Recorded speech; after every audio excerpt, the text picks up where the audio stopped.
Hello everyone, welcome to my channel. I am Divya, alumna of Osmania University, your GPAT PGCET mentor.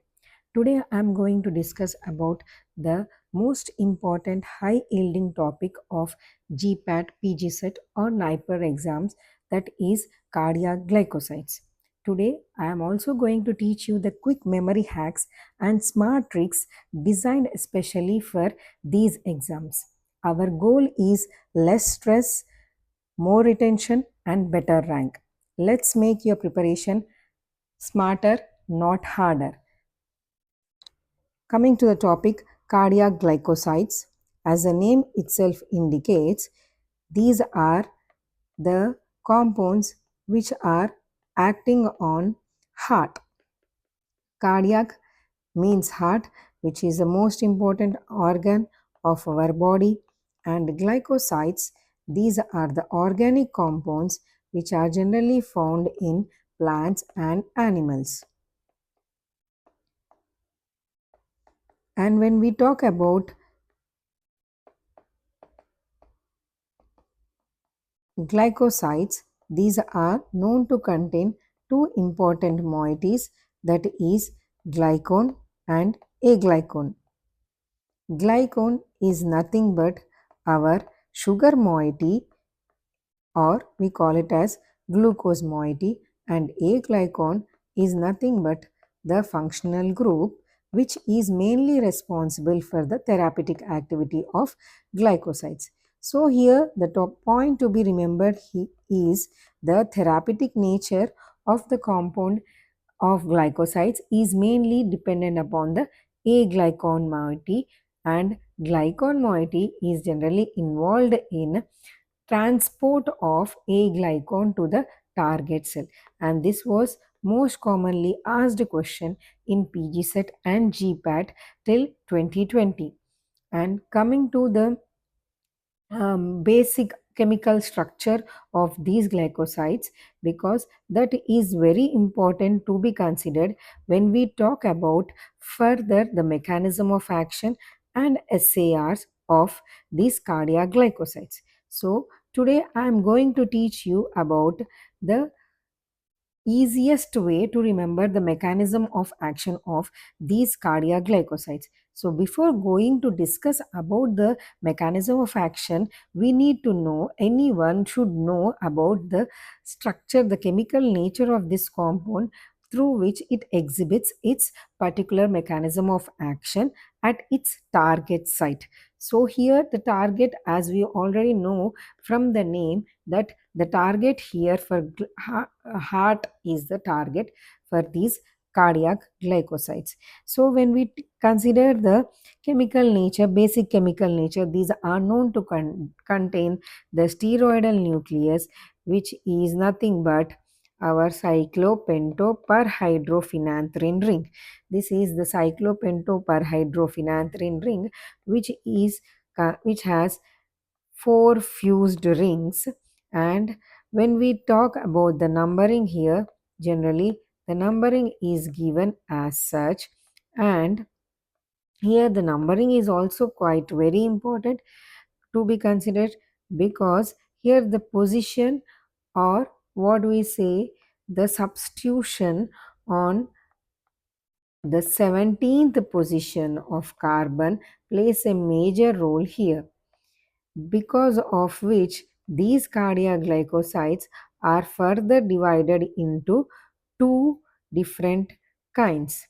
So, when we talk about this steroidal nature of cardiac glycosides, here we need to even know about the substitution at C17 position, and on the basis of the substitution at C17 position, these compounds are divided into two.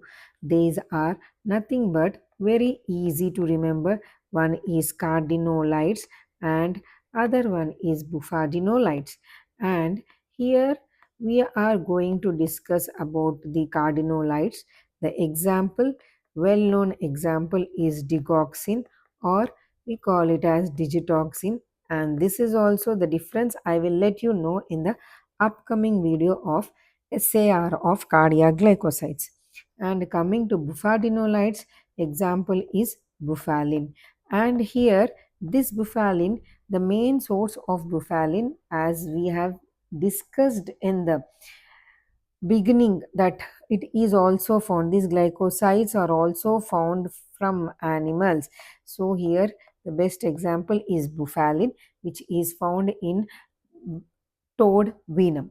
And digoxin and digitoxin, we already all know that here this is obtained from the source is digitalis purpurae, and here this digitalis purpurae, other name, well known name, and most commonly repeated PYQ, that is the previous year questions of GPAT and PGCET or NIPER, that is the source is also called as foxglove leaves. Okay, from these leaves we get this chemical called digoxin and digitoxin.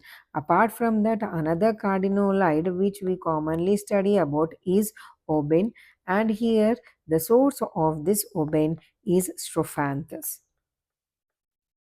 Today in our video I am going to talk about this digoxin mechanism of action. So coming to the mechanism of action of digoxin, this is the most important and quite commonly repeated questions or PYQs of this PGCET, GPAT or NIPER, even your pharmacy semester exams also, it will be quite helpful to write and easily remember. So please concentrate here. The easiest way to remember the mechanism of action, apart from the diagrams what we have seen in your textbooks and the big paragraphs, apart from that, this is the easiest way, the flow chart kind I will discuss here. So here, decoding the mechanism of action of digoxin. Digoxin generally is known to exhibit two major mechanisms. One is its positive inotropic effect, and another one is the negative chronotropic effects.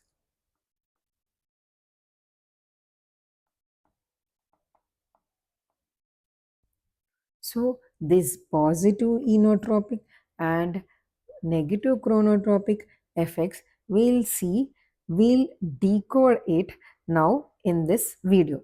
So these generally are known to exhibit their mechanism at the target site is heart, as already this said in the beginning. So and in the heart the major site is myocardium, because if we talk about this cardiac glycosides, generally these are uh, majorly used as anti-arrhythmic drugs. So anti-arrhythmic drugs means the drugs which are used mainly during the heart blocks or atrial as fibrillators, etc. So when there is no proper rhythm, so these drugs are generally prescribed. So and here, when there is a problem in the rhythm, means there is problem in the movement of the heart. So that movement of the heart can be caused due to the changes in the myocardium. Myocardium is nothing but it is not a totally different topic, but here myo means muscle and cardium means which is related to heart always. So heart muscle is called as myocardium, and in this myocardial cell, here the mechanism, the site of action or the target is ATPase, sodium potassium ATPase. So this sodium potassium ATPase, this is a major point to be noted. Sodium potassium ATPase becomes the target of these digoxin, and this sodium potassium ATPase generally it acts through concentration gradient, but when digoxin during the heart blockages or cardiac arrest happens, so this concentration gradient, everything normal functioning doesn't happen. So during that time digoxin is given to act on the sodium potassium ATPase, and here it blocks this pump. Sodium potassium ATPase pump is being blocked.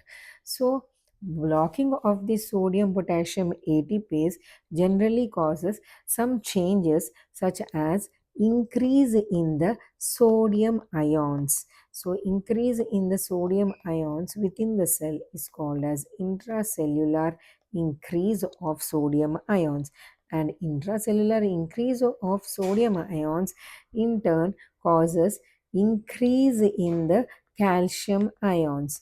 And here this happens because whatever the sodium is being blocked or available in general, it is utilized for or mainly involved in sodium calcium exchange. In general, this will be happening uh, continuous process. So in this case, increase in the sodium ions intracellularly causes increase in the calcium ions. So always the calcium ion is directly related to our increase in the force or muscle activity we call here, because this calcium whatever is increased, that binds to the muscle cell of cardiac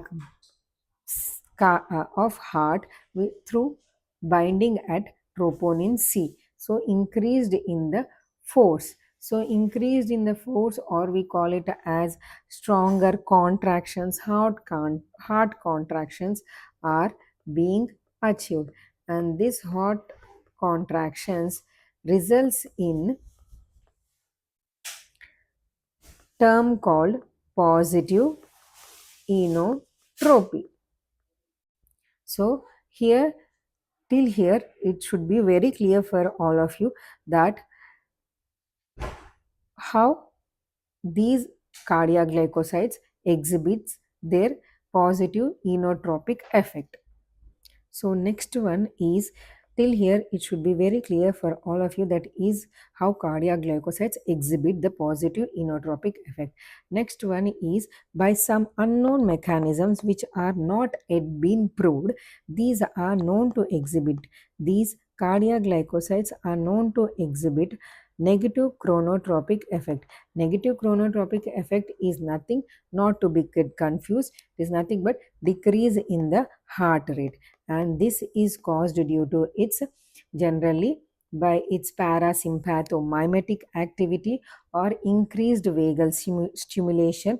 It causes this effect of decrease in heart rate, or we call it as negative chronotropic effect.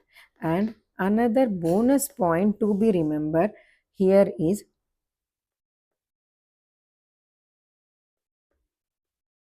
apart from this positive enotropy and negative chronotropic, another bonus point to be remembered, especially when we talk about consider these PGCET GPAT examinations, the another most important point, bonus point I could say here is the negative dromotropy. This negative dromotropy, most of the antihypertensives are known to exhibit this negative dromotropy, and this negative dromotropy is nothing but it causes, this drug also causes reduction in the conduction velocity. Reduction in the conduction velocity generally during the electric pulse impulse conduction, this will be reduced, the conduction velocity is reduced, and by this way it exhibits the anti-arrhythmic activity. So these are the three important ways by which this cardiac glycosides are known to exhibit their mechanism of action as anti-arrhythmic drugs, or the drugs of choice during their heart failure, heart blocks, or heart strokes. And here, the last but not least, the simple one line revision I could say for cardiac glycosides, when we talk about the cardiac glycosides mechanism of action, one line revision, here it causes the blockade of sodium potassium ATPase, and here this sodium potassium ATPase, when it is being blocked, here it causes sodium calcium exchange to be disrupted. This all happens in the cardiac myocardial cell. That is, myocardium means is nothing but muscle, heart muscle is called as myocardium. And at this point, the intracellular and extracellular diffusion across the concentration gradient, generally this happens. So this, when this has been blocked, the blockage of sodium potassium ATPase, this causes disruption of sodium and calcium exchange, and this causes increase in the sodium ions, which is intracellular. The most important point to be noted, make a note of this when you are preparing for the exam. And this increase in sodium ion causes increase in calcium ions, intracellular calcium ions. And this intracellular calcium ions, we always know that calcium ions are always involved in increase in the force of contraction of heart muscle. In this way, they exhibit the anti-arrhythmic activity. So this is the simple one line mechanism of action or picture to be remembered, especially during your exam revision. Okay, so this is the simpler way with memory hack. The memory hack here is nothing but this is the trick to remember, I could say. And the memory hack here to remember is positive inotropic effect. Positive inotropy means you need to remember only one thing, that is increase in the heart contractions. And another point, that is negative chronotropy, which is nothing but very simple one, that is decrease in the heart rate. And another negative dromotropic effect, here this is nothing but this is also negative, means always decrease, and positive means increase. And inotropy is always considered to be the point to be considered in case of heart contractions. And chronotropy means heart rate, and dromotropy means nothing but here decrease in the conduction velocity or heart conduction velocity, you can say, or electric pulse impulse conduction velocity, we can say. So to make it easier for you, I made it this short way to, this is the memory hack, you can say, to remember easily during your exam revision. So hope you enjoyed. So that's all for today. The tricks what I have mentioned in the beginning of the video, that is the tricks, that is the main trick, that is how to remember the mechanism of action of this cardiac glycosides. And the memory hack, that is about the positive inotropic, negative chronotropic, and negative dromotropic effects of cardiac glycosides. Hope you liked learning with me, and in the next video I'll come up with the SAR uses and drug interactions of these same glycosides, cardiac glycosides. As a teacher, I would say don't try to study everything. Try to remember the right things. That's exactly what will help you in the exams. So if you find this video helpful, please like, subscribe, and share it with your friends, because preparing together makes journey easier. See you in the next video. Upcoming video is, do remember, that is about the continuation of this cardiac glycoside topic, SAR uses and drug interactions. Thank you.